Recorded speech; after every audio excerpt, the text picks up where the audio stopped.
Because like I said before, I've never been black enough for the black people, and I'm too black for the white people. Yeah. Same. And so I'm out here constantly just having to be cautious and careful everywhere that I go. Run that back. I don't think people really they ain't gonna. I've never like been black enough for the black people. Yes. And we too black for the white people. Yes. That's always been. And so I got way too much sauce with this. I put work and I'm a boss with this. I got game, I'm running off with this. Odell Beckham, boss with this. I got broad booty sauce and shit. Loud packs make me cough with this. Real G's don't talk for shit. They say the third time's a charm. I got way too much sauce with this. I put work Motivated, I got game, I'm dedicated, Odell Beckham, sophisticated, connected. Young Walt, what up? H-Time, Sauce Walker. Whoa, parlay. Yo. Welcome to another episode of Sippin' and Trippin'. I am your co-host, Miguel. This is my boo, Turley. I'd like to introduce y'all to Reptar. It's going to be our special guest today on the podcast. And you are? Angry at you. What did I do? What Saying did I that's do? your boo. Reptar? That's your boo? This is the only woman that ever loved me. Oh, okay. Anyway, it's your boy D White, aka Flight. Like I said, I'm the co-host. I don't know why he BSing already this early, but and before we start off, I want to give a special happy birthday to the person that pushed me out of her body. Hey, my mama. Hey, happy birthday, yo, mama. Happy birthday. Still should have stuck. Hold it down, P.O.P. But just remember, he got in the fight and lost, so you got to fight him. Boy, that was like 2 weeks. Don't bring up old shit. Look how Reptar looking at you. She about to eat you alive. My fault. See? My fault, Reptar. But y'all know how we do. We can't have sipping and tripping without the tripping part and the sipping part. So we're gonna go ahead and do how we usually do with the vodka. Here we go.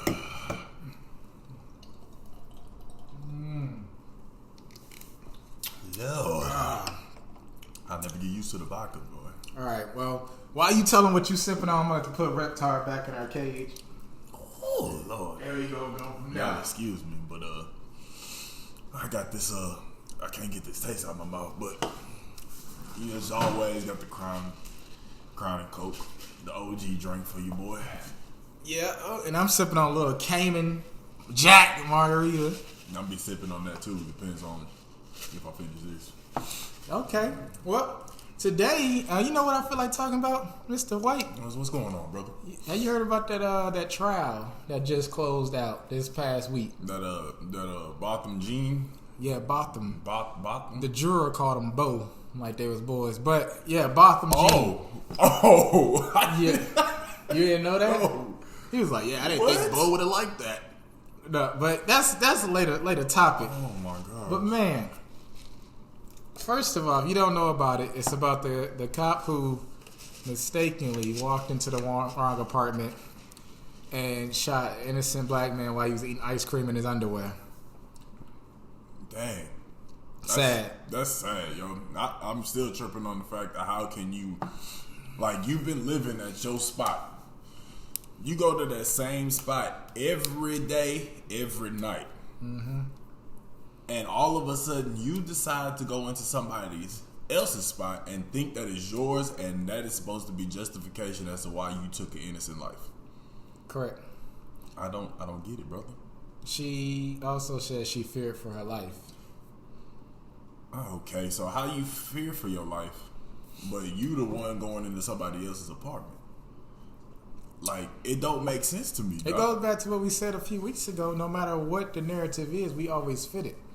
We always gonna be the big, strong, big scary black men. Yeah. No matter what. But in this situation, if you don't know, they went through the whole trial. Surprisingly, when I heard that she was charged with murder, I was kind of upset because I didn't figure it was any way that murder was gonna be what was stuck to her. But they actually convicted her. How'd you feel about the conviction of? I'm glad she got convicted. I'm not. It's just crazy that she got convicted, and she got 10 years for taking an innocent life in their own crib. She got 10 years. That's crazy. And then I saw something where I forgot the lady's name, but she let off warning shots out in Florida. And she got 20 years. Not killing anybody, didn't harm anybody, let off warning shots and got 20 years. Yeah. Like, that's crazy. It is crazy. Because, I mean, I'm grateful that none of my friends are, like, criminals or anything like that, so I never had to go through it. But I've seen on Facebook where people have gotten more for less. Where right now in America, you can actually sell weed in Oklahoma, but it's people in different states that are in jail for weed possession or charges or anything like that, and that just blows my mind. But I know people got more than 10 years for non-violent crimes, and it just it blows my mind, man, because I just don't even know what to do. I'm already out here being very cautious, and I'm the type of dude that every time that a person is shot by a cop, a black person, let's go ahead and say that, or a person of color is shot by a cop, I don't react because I know that every black person is not innocent. Some threaten the cop, surely, but there's a lot that didn't. Right. And anytime that I see that, the ones that didn't do anything, I listen. I mean, because that's all that you can possibly do. That's the best thing that you can do in that situation. And people that die, or they die hard cop fans, and I love cops. Yeah. I mean, I have, like, how do the racist white people say? I have cop friends. Oh. Does that work both ways? I don't know if that works both ways. So we gonna assume. So I have cop friends. Yeah. But I sit there and I listen to every time they sit there. Oh, they shouldn't have resisted. They shouldn't have ran. They shouldn't have threatened the cops or anything like that. So I listen to that because I don't want to be in a situation my mom has to bury me for a situation like that. And so I listen, and what killed me about this situation is that he was in his apartment. Yeah, chilling. Like you said, eating ice cream in his drawers. I don't know how much more comfortable you can get. Like, you can't get no more comfortable than that, bro. If you can't be safe in your own crib, like, that's scary, bro. When I'm in my room, in my drawers, that's why I'm most vulnerable.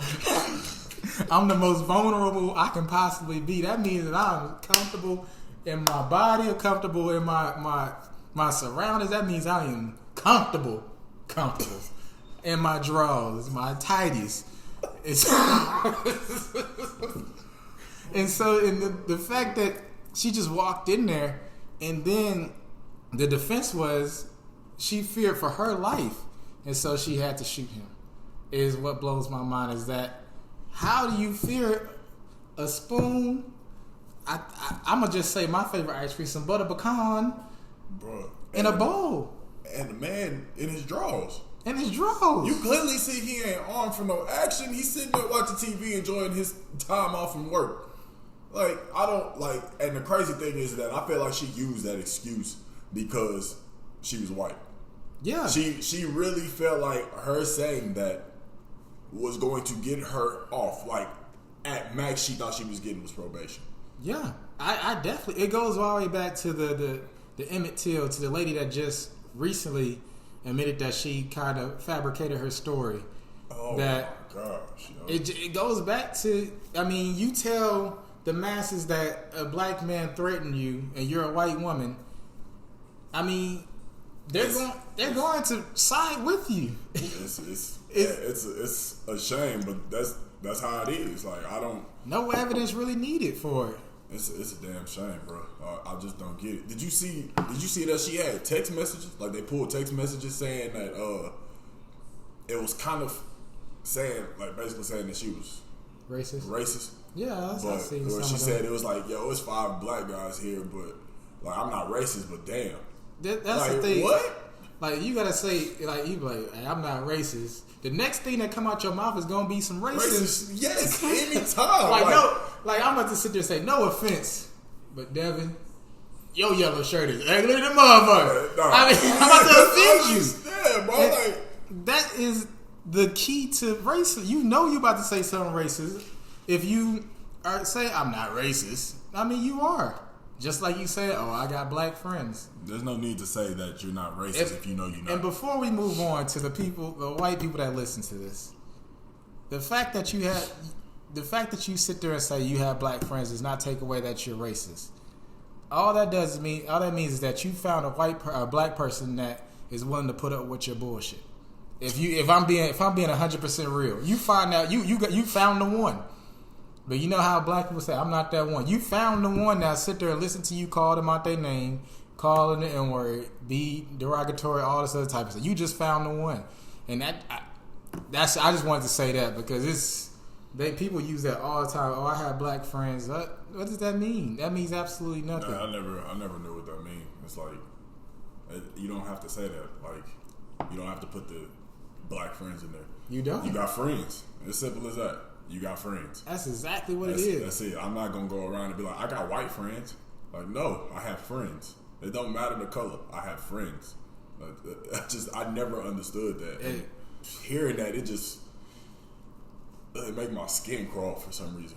Like, I just don't. Anytime I hear somebody, if I'm not real cool with the person that is not of my color, and they say something to the extent I got black friends, I automatically don't want to be friends with them. I definitely understand that situation because you know you did something wrong. If you got to go to that extent, you know that you did something wrong. You said something wrong. You stepped over that line that's already thin. And so that means that your only argument to that line stepping was, I have black friends. And so people sitting there saying it wasn't a white or a black thing, but I'm looking at the comments like under the situation, and people are like, oh, that 10 years was fair, and everybody was saying it was fair, and it were white, and everybody that was saying that, oh, this was not fair, was black. And so I'm thinking it has to be a black and a white thing. How do you feel about the 10 years? I just kind of look at it as other things. Like, we compare all of this other time where, a black person and a cop come into contact. Yeah. But what's the ultimate end goal for the black person that come into contact with a cop as of late? Death.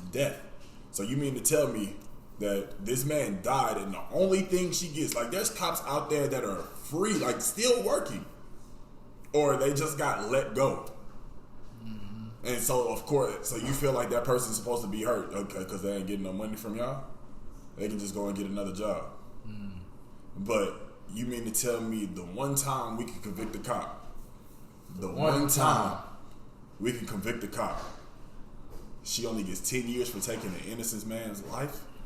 An innocent man's life. Once again, we can't stress this enough. And, I mean, we laughing about it because that's all we can do. Because it takes the pain away. Because, like, we'll just be honest. Like, that could have been any one of us. So one of the things that somebody's told me back in the day is that she said that she laughed to stop herself from crying. And when it comes to situations like this, yeah, we making jokes about it, but it has to stop us from getting angry because, like I said, we the type of people we are, we're being extra cautious, especially living in Edmond or Oklahoma City in nice areas. We have to be cautious. Gotta be. Yo. We can't just afford to be careful. We have to be very, very, very careful because you never know what somebody's feeling. Not even just a cop. You never know how anybody is feeling, and we could be the easy target. Off top, man. So I mean, we not packing. You got your little Draco or something, a little Uzi. Not yet. No, not yet. You thinking about getting one? Nah, I mean, I feel like that's the only way. I mean, and still, I'm scared to get one because even if I get that bug, because obviously if I get one, it's going to be licensed. Like, we don't have a choice. Yeah. Like, I think in November, actually, you don't have to have a license. Well, yeah, that's fine. But it goes back. We don't have a choice. Yeah. It don't matter. That goes like, back to Philando. We need to have a license. Philando, when he sat there and he told the cop that he had a licensed gun in the car. And that's why I'm even more nervous. Like, I feel like I need one just because for all of the things going on to protect me and mine. Mm-hmm. But still, like, if I'm just chilling and that mug is in the car and Lord forbid I get pulled over, just think about, I just want to let y'all know I have a gun, it's licensed, it's under my name, I'm just letting y'all know. Ain't no telling what's going to happen next. It's like you said, look at what happened to Philando. Yeah. I even saw a video of a man, he got pulled over and thank God he's alive. Mm-hmm. But there's a video where the cop is a man and a woman, both white. Yeah. And he lets the male cop know that there's a gun in there. Mm-hmm. And he has both his hands on the steering wheel, but the lady cop starts tripping. Talking about he's reaching for the gun, but you can clearly see his hands on the steering wheel. And the gun was in the trunk. Like, the gun was he happened to be a person of color. Oh, and it goes back to a friend you're saying that she laughs to stop from crying. Like, that's the point that it's getting to. And it's sad, yo. It really is sad. It gets to the point I'm driving to work. I live 2 minutes away from work, and I see a cop, I clam up. Yeah. Leaving work at 12 o'clock, nobody else on the street. I ain't got nobody following me home. Ain't no telling what's going to happen. And I see a cop pass me, yo, I'm tripping. I've known you for 11 years. You got any warrants or any criminal convictions on you? Nothing, bro. You got any drugs in the car? Nothing. And the fact that, and I'm the same way, but the fact that we see cops without committing no crime, we're not speeding. You live 2 miles away, so it's almost impossible for you to speed. Exactly. And we clinch up when we see cops. It's not because we are committing a crime. It's because we are actually scared because we don't know what kind of mood they're in that day. And like I said, we are feared. Yeah. I mean, especially because the stereotype is we were supposed to be dead by 25. Yep.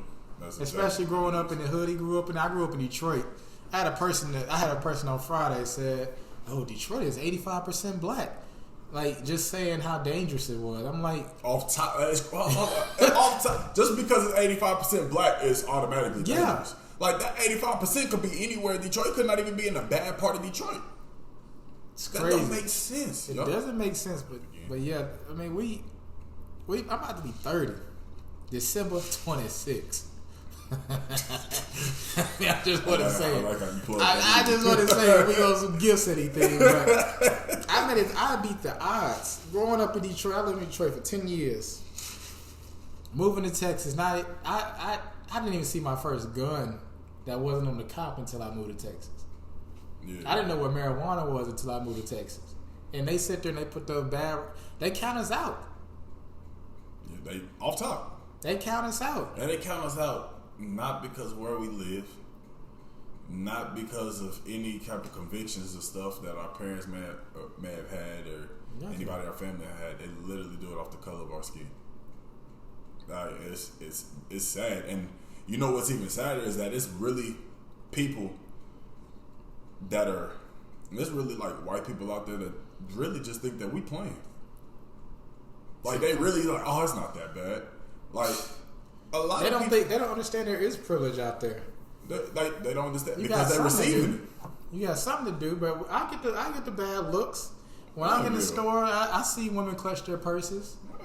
I've seen people lock their cars when we live in Edmond or close to Edmond, and I mean that's a rich part of the city.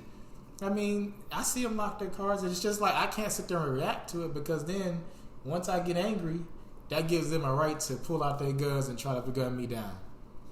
Off top. So I got to just sit there and take. We talked about this on one of the, I think it was the dating podcast, because obviously being in an interracial relationship and seeing the looks that I get. But it's like we talked about how we in an elevator and they go to the corner and clutch their purse, or privilege. Like, we grew up with manners, so if we hold the door open for a woman, we here you go, ma'am, and they just walk by in a rush. It's like come on, man. I ain't gonna lie. If I hold the door for a woman And she walked by, I mean, it may be bad, but when she walked by, I'd be like, this bitch. And every single time, like, you can't, I don't care how much you don't like me. I'm not going to front. It don't matter, like, and we only saying this just because, the racial indication at hand with the whole case. But it don't matter who it is. Black, white, Asian, Mexican. If I hold the door open for you and you don't say thank you, I'm pissed off top. A lot of times, the next door, you better hope it's not 2 doors right there because I'm cutting right in front of you. Like, I be holding the door sometimes for a minute. They be out there just strolling. Got my walker, and then they just sitting there walking to the door. They don't say thank you. I'm like, I held the door because I'm a young man and my legs still work. I can sit there. I don't got nothing else to do. Nothing else to do. I can hold the door, and they don't say thank you to me. But it's how it goes. But I do under my breath, be like, this bitch, this motherfucker here. Bro, that's how you gonna do me? Of all you bitches. You stupid, dog. But and I want to say to people out there that love cops, like I said, we love cops as well. But you have to back the blue. Back the blue didn't start up until Black Lives Matter came about. But that's a different topic. That's But they back the blue. Blue Lives Matter. We are not happy, but we wanted a fair trial, which it seemed like we got. Yeah, she got convicted for murder. I'm excited that she got convicted for murder. I just feel like 10 years though. 10 years. I don't wish anything bad upon anybody. Bo was 26, if I remember correctly. Bo was 26. He barely made it past the stereotype that people put on us. And from what I understand, was a good dude. Yeah. No trouble. None. He stayed in his own lane. I think they tried to put some weed on him, and then you gotta understand that a month and a half ago they legalized it in Texas, or certain parts at least. What is that gonna do? You in his home, and so you gonna put some weed on him, so that justifies you killing him too? You still went into his home with no warrant. It justifies the fact that he was a scary black man that fits these stereotypes, because they look at, like, the thing is, when I go back to the part about Friday or yesterday, speaking to the dude about me being from Detroit, and he was like, oh yeah, it's 85% black, and I was like, yeah, it's great. What does that mean? He was like, I was like, but, and I have to tell people this, I was like, but what y'all hear on the media, that's all y'all hear about Detroit. Yeah. Detroit is a great place. I was like, my grandmother had a 4-story house. Every Friday they held parties to keep kids off the street. She lived at, like, 2 doors down from Barry Gordy, a motel. Yeah, oh, yeah. 2 doors down. Judge Mathis was coming over there getting kicked out the parties. Judge Mathis was getting lit? He was, what was that term for lit back then? He was getting lit. He was out there. He was, getting and my grandparents were kicking him out the house, and then the thing was, it's good parts of Detroit, but when people think about Detroit, or think about even Chicago, they think about nothing but crime and bad people. So they look at me, they be like, I'm from Detroit. They be like, oh my, I'm sorry. I'm so sorry. Yeah, like it ain't like Detroit a small city and all it is. I'm glad you made it here, baby. Like, boy, come on now. I didn't see a gun. I didn't know about drugs. Like these gangs, these gangs that y'all try to put onto us. Yeah, I knew about gangs, but they weren't sitting there trying to, let's jump this dude in. Nah, bro. My mom, I knew from the fact my mom, who just had a birthday, she turned 30. Yeah. And she turned 30. Yeah. She just had a birthday. I knew when those street lights came on, I need to be on the porch. I knew I need to get I was on AB Honor Roll. I learned Japanese. I knew all this. Those gang members that they try to put onto us were not trying, they don't not try to jump you in or initiate you, right? Actively seek you out. Yeah. And that's the truth. I never dealt with that. I was around them, but if I saw something that I didn't want to do, I just walked off. They didn't question it. We was playing football and I seen something get pulled out that I know what it was, and I was like, oh, my mom wouldn't like this. I went to my porch. And that was it. They didn't say nothing about it. I came back out the next day and we hooped. Simple as that. But it is crazy, but something coincidentally, is that how you say coincidentally? Sound right. Diddly? I'm a little lit. It ain't no coincidentally. I know that. Coincidentally litty. Ain't no coincidentally. Coincidentally. Boy, lit. A dude that testified at the trial last night was shot and killed in Dallas. Do you think it was a coincidentally? Or how do you feel about that? I don't know if I want to say it's a coincidence. It don't seem like a coincidence. Look at you being all proper and shit. It don't seem like a coincidence to me, but you know that because I read something that they said that the Dallas Police Department is not saying a thing. And you know they quick to say anything. Like any police department is quick to say anything like, hey, this is what happened. He was shot, he killed. They're not even saying that. Yeah. Like it wasn't even like the Dallas Police Department didn't even say it was him who was dead. It was I think like his attorney or something. Yeah, it was Bo's attorney. Bo's family's attorney. Yeah, so the family attorney said that it was him that was killed. So off top, that's kind of sketchy. That's sketchy to me, and it's crazy. I mean, she probably got somebody out. She got them hitters in the streets. Like it's the hitters they think we got. Yeah, and the crazy thing is the hitters is in uniform. Mm-hmm. That's definitely crazy. Like that's. I'm not saying that's true. I'm not gonna sit there I'm and saying that's sketchy as hell. Say it's a open and closed case, a shut case, but coincidentally you lit. See, this is the sipping part. You got to deal with the sipping part. I got to that bottom. That's where it's all at. Oh, you know what I'm saying. Oh, what you got that crown in there? Yeah, that's the crown. Whew, Lord. But coincidentally, I just can't sit there. I mean, it could have been a coincidence, but a few days after she got convicted for only 10 years, he's getting shot in Dallas. After he lived probably about 20, he lived in the same apartment complex, nice apartment, so he making decent little money. Yeah, gotta be at least 25. And he gets shot out of just a few days afterwards. Come on now. Come on, man. Like this. And this is just sad, dog. And the thing is, when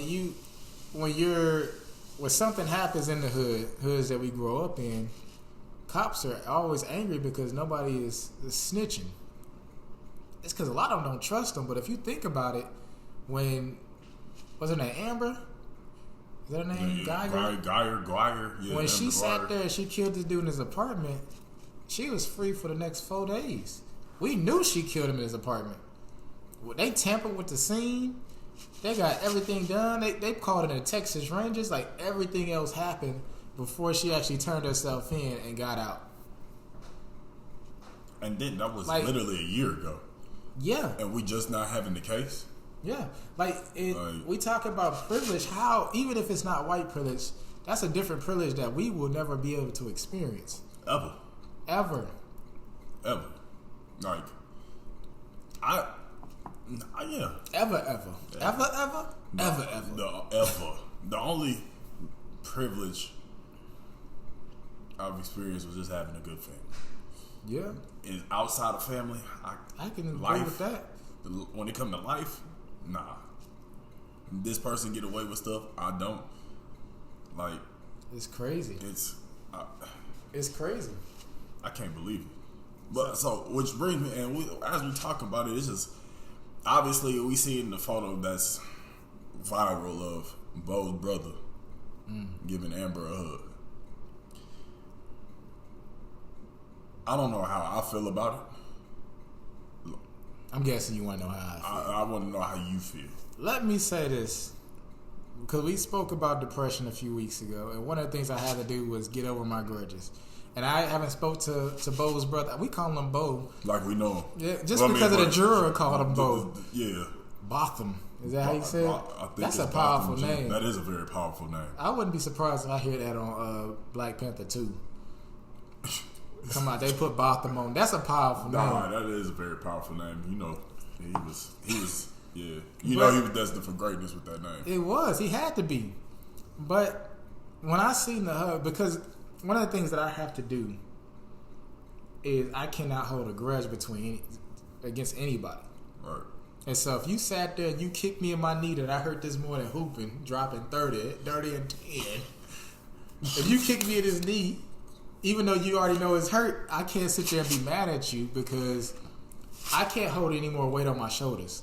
Right. It's already enough that I'm carrying, and I'd rather not carry any negativity, like being mad at somebody else. So when he went up and he held him, I mean, it's been a year, and so he may be able to come to peace with it at this point. He may be a follower of Christ like I am, and it's just something he had to do. Yeah. To have closure. I agree, man. It's just I'll say that because I don't know how I feel about it, just because I can't imagine myself being in his shoes. Yeah. But my first instinct of seeing it, I was like, this is a strong dude. Yeah. Like he just lost his brother. And he's in the courthouse, gotta rehash all of these bad memories of how his brother was chilling in his crib. Mm-hmm. And this lady walks in his apartment and shoots and kills him. In his drawers. And he got to rehash all of these memories. And yet, at the end of the trial, after she gets convicted, he still goes up and gives her a hug. He's at peace with it.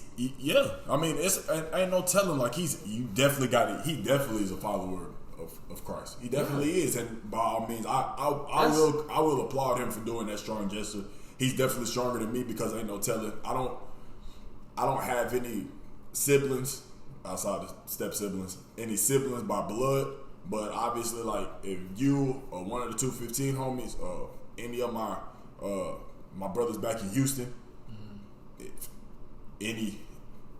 just anybody that I've been close to, if something like that happened, I don't even know if I could go up to the person that killed him and give him a hug. I just don't know. I don't know about an actual hug, but if I was in his shoes, like, I don't feel like I could have, especially a year later, I could have any ill feelings towards her. And I'm not gonna forget about it. Don't think that I'm stupid. It's a forgive but never forget type of thing. So I think I can forgive it because that's something I believe in, a man that forgave all of us for our sins. Mm-hmm. And if he can sit there and forgive all of us for our sins, I can forgive you for this one thing that you did. One horrible thing. Yeah, I'll it's never horrible. forget it. But I was also taught that no sin is bigger than the other. Right. And so when people sit there and they're like, oh, she killed him, or what's called, like, okay, but you having sex before marriage, or you sitting out there, you judging this, you supposed to be a Christian, you judging this next person. I cannot sit there. I weigh them all the same. Yeah. You gonna get judged if you're a Christian, you're gonna get judged at the end of the day by the same man. That's the only person that is able to judge. Because none of us down here can judge anybody. And like I said, man, that's a tough thing to look at. Like, I'm not judging the man for doing it. Like, by all means, I commend him for his strength. And it's like you said, he got over it. That's closure. Mm-hmm. Like, it's a year. And there ain't no telling what he dealt with that whole year. No telling. I mean, my man's even went as far as said he didn't even want her to go to jail. I don't know about that. Like, that's what I'm saying. Like, stuff like when he started to speak, that's when I was like, I don't know if I want a person like that, because if she kills somebody like that, I just believe that she gonna kill somebody again if she was left free. Yeah. Like, I mean, because you just gonna say, oh my gosh, I fear for my life. Yeah. And you knew you wasn't. Was her apartment even anywhere remotely close? I think it was on the bottom, like he was bottom floor or something. So like that. He was on the bottom floor and she's on the top floor. Like it was like a second floor, third floor type deal. Yes. Like, she was supposed to get off on the third or whatever. She got off on the wrong floor. So hey, look, for Bo's brother, I commend you, man. Yeah, you getting a lot of. There's a lot of people giving you hell for doing that. As far as giving that lady a hug, I commend you for that, because from us two, we understand. Like, we just go out there and say we assume that was your efforts for closure. Like, you dealt with it for a year. No telling what you've been through for that past year with your brother being gone. And for you to get up and give that woman who took your brother's life away a hug, that's just powerful. That's powerful. It is powerful. So I mean, I commend you for doing that. That's tough. What I am a little bit perturbed with, a little upset with. Perturbed. I like that. You like that? Yeah, a little upset with is how the judge came down. I don't care if she hugged the mother beforehand. I've never seen in a situation where it was a white judge and a black defendant where they can, especially going off for murder. The charge is murder, no matter what you think. Mm-hmm. And the judge came down and showed compassion like that to a person of color. And so I don't know, like, why that was, okay, let me go hug her after she murdered somebody. Side note, it's random. I heard the judge was from here. Oklahoma? Yeah, from Oklahoma City. Oh, I heard this was like her, or his, was it his? Her? It was her. Her. Yeah, I heard this was like her case. I heard it on another podcast that I was listening to, that they did the research. She's actually from here. And I guess it's supposed to be like her, like, big case to put her out there, like take her to the next level, I guess. So whatever her decision was going to impact it, which is crazy. Like, just think about that for a second. Whatever the judge's decision was could affect her career. Yep. She didn't really. Ain't no telling what people could have been telling her. Hey, you better say that she's not guilty. She had no choice though, because it came down to the juries. Well, the jurors. I'm saying, to Bo and them, and not Bo. The person I'm gonna call him Bo. I don't know the juror's name. They called him Bo. So Bo said Bo wouldn't have liked it, but they convicted. They did good at convicted of murder. We're not. I don't know how to express it, but we're just happy to finally see somebody some sort of justice. Justice. That's it. It was just some sort of justice. Even though it's 10 years, it's the fact that's 10 years that a cop that took somebody's innocent life is behind bars. Yeah, we just a lot of these situations that you hear about where people getting gunned down, like what Stephen Clark, you got Sandra Bland. I don't even know. I still don't know what happened to her. And then what's the guy's name in New York that got choked out? Eric Garner. Like, they don't have no justice, but then they get settled out. I would never understand how you determine the cop did nothing wrong, but then you pay the families millions of dollars. I could never understand that. Never. But that's not even justice, because you can't put a dollar amount on a mother's child. Like my mom told me one time when she finally found out I was depressed, a mother should never have to bury her child. Nope. And the fact that you're sitting there and you're saying, oh, they were justified in killing your child, but here's money. It's like hush money. Like, okay, you here, be grateful you at least got something. And be grateful. We took your kid's life, but here you go. Here's millions. Yeah, here's a couple millions, and be grateful you're not walking away with nothing. I want to know if it was a cop that took my white kid's life, and God forbid, I pray that never happens. I pray it never happens. I pray that no more kids get killed by cops ever. But it's a question that has to be asked that in the situation that we're going through. If the tables were turned and it was a black cop, you don't even have to be don't even have to be a black cop. Let's say it was Bo walking into Amber's apartment. She was still a cop, and he walked into her apartment while she was there. Like, oh, I didn't know. I thought she was an intruder, and he shot her. He shot a cop. I promise you, the death penalty. Maybe I'm even talking about may have been death penalty for him. The blue people would have been all over him. Off top. They would not have given him this sympathy. Oh, because I've seen people say, oh, she was innocent. I see people, they got a Facebook group, and they're doing a GoFundMe and trying to raise money for her appeal. Like, she didn't take this man's life. What? Like, it baffles me. How are you going to sit here and justify somebody walking into somebody else's apartment who is not even on the same floor as you?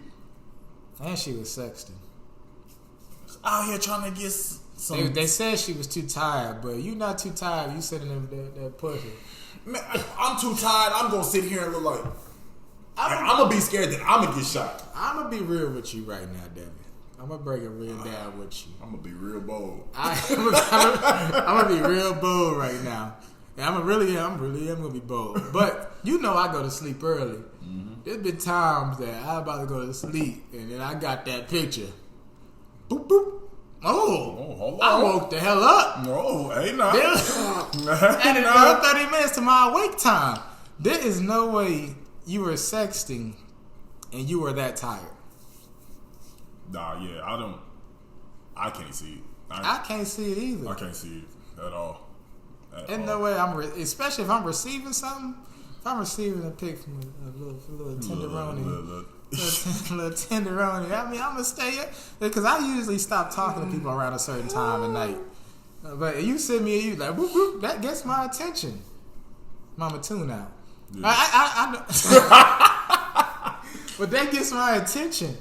You are not about to be that tired that if you can't be tired if you sexting. I'm sorry. Nah, man, I don't even care. Like, I mean, yeah, I agree with that. But even if I'm tired, we'll take the sexting out. Even if I'm tired and I end up on a different floor and first off, I got questions. Like, if you at the wrong apartment, how your key? Like, if you doing that, she said the door was just open. Said it was open or unlocked. So off top, like, tired or not, there's been times where I've been tired. I feel like he had a red rug or something on the floor too. There was obviously a black man in the apartment. Obviously, the decor was off. And this is me trying to find justification. I can't. There's no way. That's what I'm saying. You flip it around and you change the race and you take you keep her with her profession. You keep Bo the same. If he'd have walked in the same situation, I shot her. I was afraid. I feared for my life. There's no way he would have only got 10 years. No, I'm telling you, and that's what penalty. Scares me. Because it's death penalty off top. I really think so. Like we black men are one of the, if not the strongest, one of the strongest species on the planet. We're taught to be strong no matter what. We gotta just deal. We can't get mad in a lot of situations. We just gotta be there. We gotta survive. that's the key thing. We just gotta survive, and like, it couldn't have been him in that situation. It couldn't have been me. I can't say I got this beautiful house right here, and there's no way that I could sit there and be like, "Oop, I thought that was my house next door," and there's a white lady, and I would be it would take a week and a half for me to even be booked or arrested. There is no way. No way. And I was like, "Oh, I'm so sorry. It looked the same. The houses looked the same. I just walked in the wrong." No. And that's what it scares me, honestly, because I don't know. No, it don't make no sense. It makes no sense whatsoever. None. And so it really does. It really does hit me in a certain place because, like I said, we can't just afford to be careful in America. It's because we're already a threat. No matter we're already a threat for making it past 25. But even then, look at like black men. Like I said, the big black scary man always fits the narrative. You look at stories like Tamir Rice. The cop said, "Oh, he looked a lot older than 13." They had to plant the idea to their followers that he looked older to fit that narrative. Like, even when they're young, they gotta sit there and adjust the story so it fits the right narrative and make him out to be the criminal when he's not.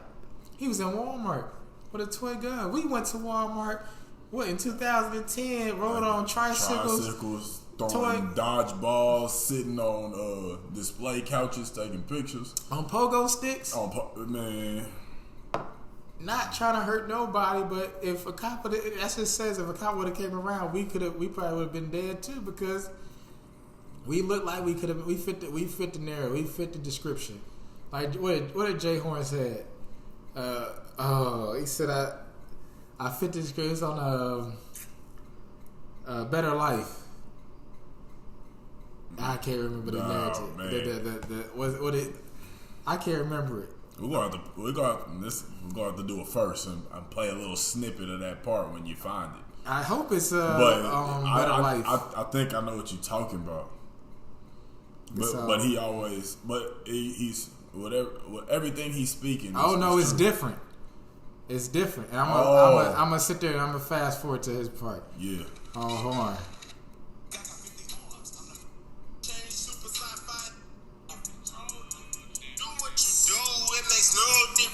Look, the first part. I was anointed the day I was born. The second coming, you niggas been warned, and I beat up the beat like I got 50 arms. I'm the Pharaoh, but not an Egyptian. I'm young and I'm black, so I fit the description. I lean off from Methazine, ain't no prescription. I got some it's true too. Yeah, young and I'm black, and that's why I fit the description. We fit the description no matter what.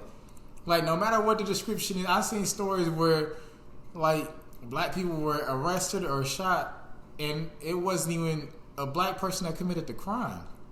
How many times do we hear that, you know, someone's like, oh, this person looked like the person who did that.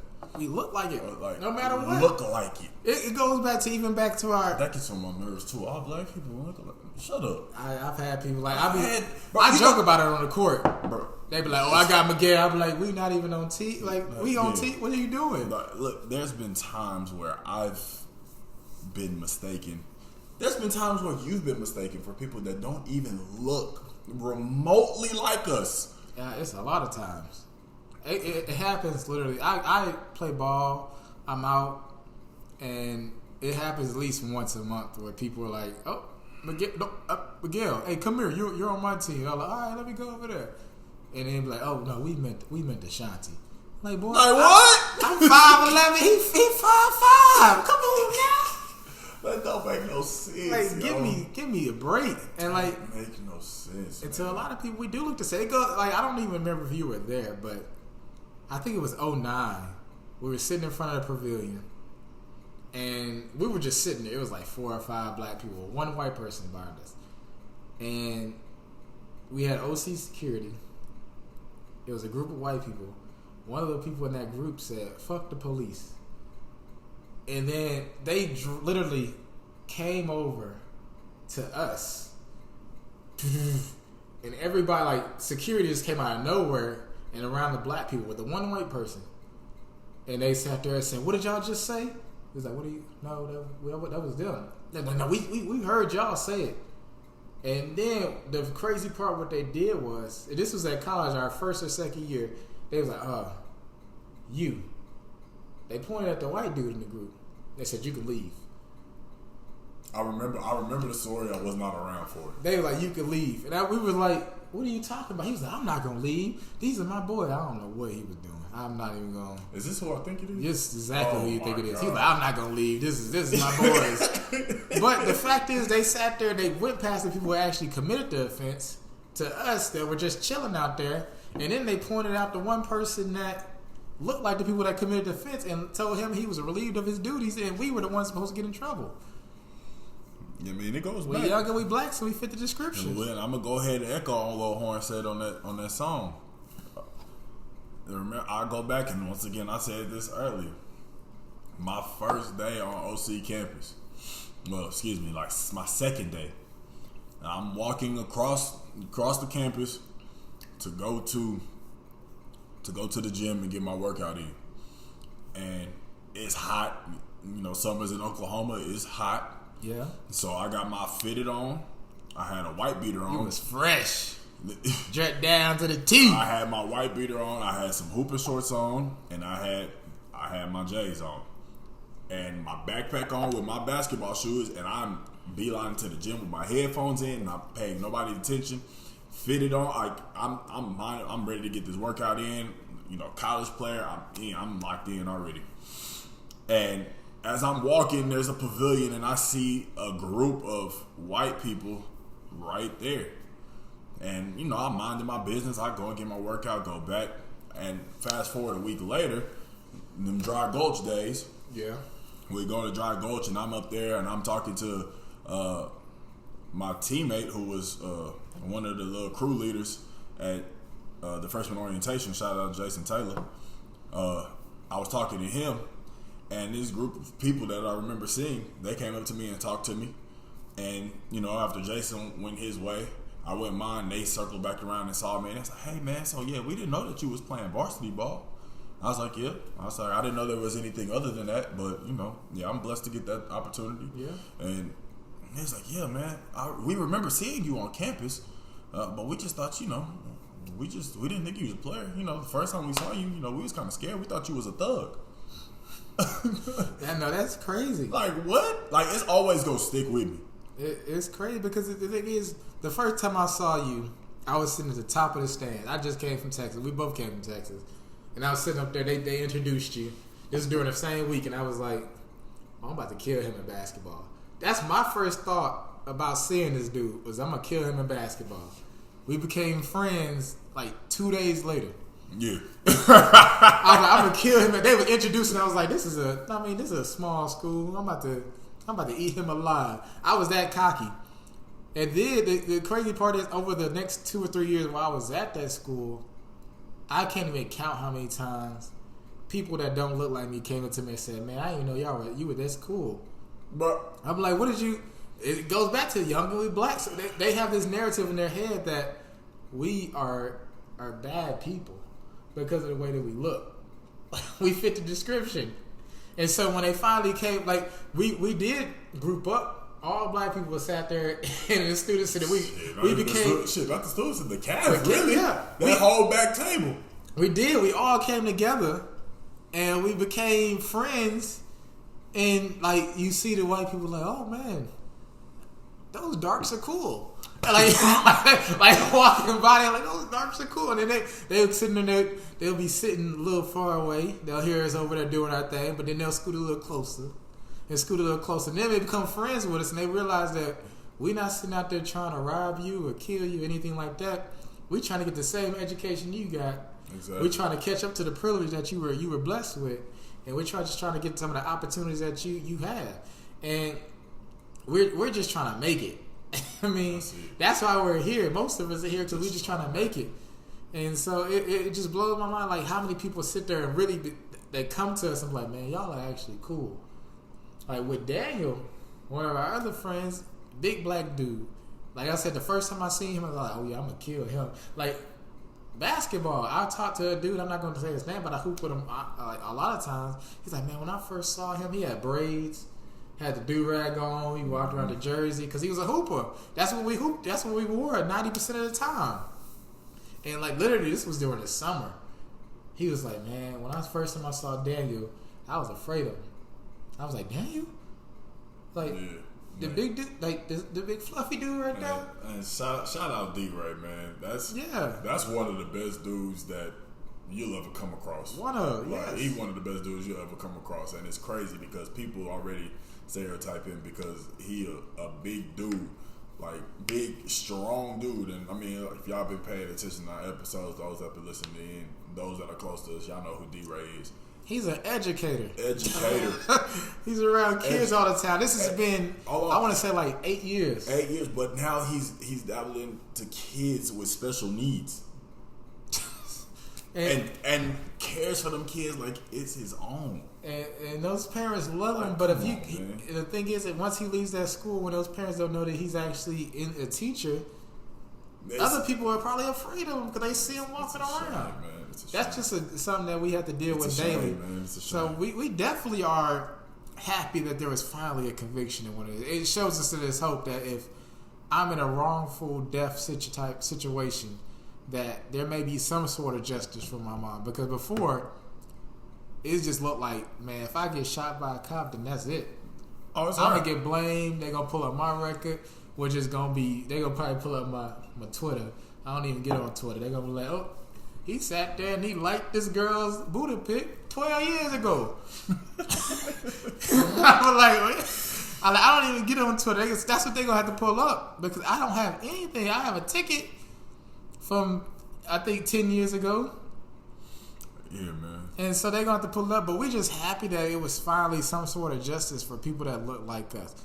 I mean, the 10 years is hard, but like maybe this is a building stone to show that it's okay to convict people that wrongfully kill black people. On that note, we want to send prayers out to Bo's family. I'm tired of you calling him Bo. Bro, you've been calling him Bo this whole time. Call him by his government. Oh, we're going to send our prayers out to Botham Jean. Botham Jean's family. Yes. Send prayers out to that family because, I mean, even though it's been a year, I know it can't get any easier. I know it kind of, after the conviction, kind of eased the blow, but we want to send prayers out to that family. Yes. And yeah, man. We just glad that, like Turley said, we're just glad to see something. We're just finally glad to see justice. Whether it was 10 years, 5 years, 30 years, whatever the case is, somebody finally got convicted for. It's just good to see us not being just killed and slain in vain by the people that's supposed to protect us. Yeah, and it's like it's nothing. Because, like I said before, I've never been black enough for the black people, and I'm too black for the white people. Yeah, and so I'm out here constantly just having to be cautious and careful everywhere that I go. Run that back. I don't think people really they ain't gonna. I've never like been I said, black enough for the black people. Yes, and we too black for the white people. Yes, that's always been and so our motto, yo. we have to be careful because of that fact. No matter where we go, no matter if we hooping, we don't know who out there trying to fight. We don't matter if we just sitting out there trying to study or going to get groceries. We don't know who's sitting out there afraid of us just because we're in there trying to get. What I be getting like some pure Apple Jacks, some Nestle Pure Life.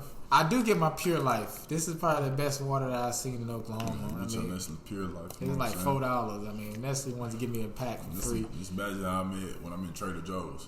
You just imagine the population that's in there. We in different tax brackets, everybody. That's what I see. We in different tax brackets. Nah, whatever. Man, let's just go in to get some natural things. This is episode 6, I think. Yeah, no, we didn't even say that. We were supposed to say that at the beginning. We supposed to say it at the beginning, but it's episode crazy. 6. I'm gonna be real. I didn't think we was gonna make it past 1 or 2. It's just the turnout was crazy. That's crazy. We just gonna keep going. Like you said, we didn't know, but we appreciate everybody that's supporting us, everybody that's tuned in every week, everybody that be hitting us up asking if we gonna do something, what we gonna talk about, whatever the case is. We appreciate y'all just being locked in and tuned in with us. And we got a special podcast coming up in about 2 weeks. I'm not gonna tell you where we're going, but we got the second homie trip of the year. The second homie trip of the year. Well, I can't wait. The fact we got one homie trip in was amazing. Yeah, we get another one in. We're gonna have one podcast from our location. On location. We just gonna be on location. On location. We're gonna do a podcast for y'all. We gonna get it hot. We gonna be lit. We gonna be lit. But as we always do, this is episode 6 of Sippin' and Trippin'. I am your co-host, Miguel Lonely Turley. And that is co-host. D-White, a.k.a. Flight. And before we leave, shout out to my boy Jarrell Small, reading where the rapper legends do live. Shout out to Doug. Y'all keep doing big things. But as always, we appreciate y'all for tuning in. Subscribe to wherever you listen in the podcast at, Apple, Spotify, Google Podcasts, wherever. Go ahead and hit us with a subscription. We appreciate the love. Much blessings. Y'all stay up. Y'all be safe, man.